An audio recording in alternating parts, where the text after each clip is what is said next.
In 400 days, one of the most powerful companies on Earth didn't just collapse, it vaporized. In the year 2000, Enron wasn't just a company, it was the company. Named America's most innovative business 6 years in a row, hailed by Wall Street as the future of the entire economy. They had $101 billion in revenue. They had 29,000 employees. They had everyone fooled. And then, in the space of a single year, it was all gone. Not lost, stolen. This is how the most elaborate financial illusion in American history actually worked, and why it almost got away with it. To understand Enron's fraud, you first have to understand why people wanted to believe in it. Kenneth Lay had a genuinely big idea: deregulate energy. Let it trade like stocks, make it a market. And for a while, it actually worked. But the real architect of the illusion was Jeffrey Skilling, a Harvard MBA who convinced the SEC to grant Enron something almost no other company had: permission to use mark-to-market accounting. Here's what that means in plain English.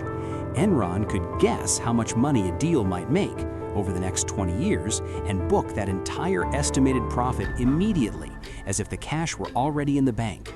If the project collapsed, that loss got buried somewhere else. They weren't an energy company, they were a casino, but one where the house got to count its winnings before the cards were even dealt.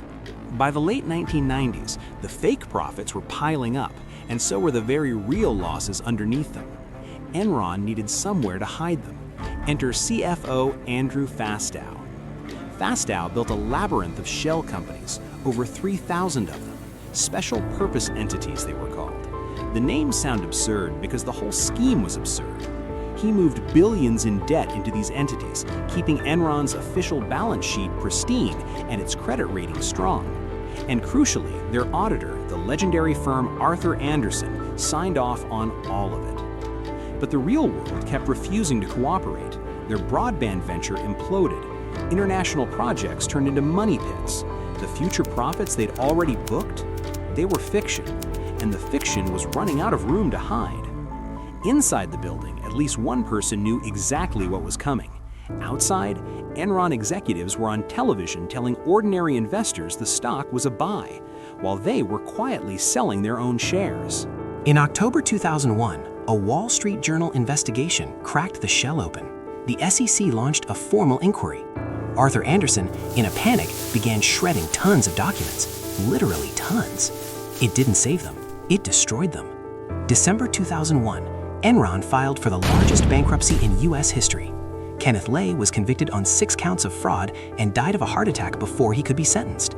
Jeffrey Skilling received 24 years, Andrew Fastow 10. Arthur Andersen surrendered its accounting license. 89 years of history, gone in months. 20,000 jobs, billions in retirement savings, evaporated. Enron didn't just fail. It changed the rules. The Sarbanes-Oxley Act rewrote how public companies must report their finances. CEOs now personally sign off on accounting, with criminal liability if it's fraudulent. But maybe the deeper legacy is simpler than that. When a company's success looks like magic, when the numbers seem too clean, the growth too perfect, the story too good, that's not genius, that's a magician. And eventually, you find out what's under the hat.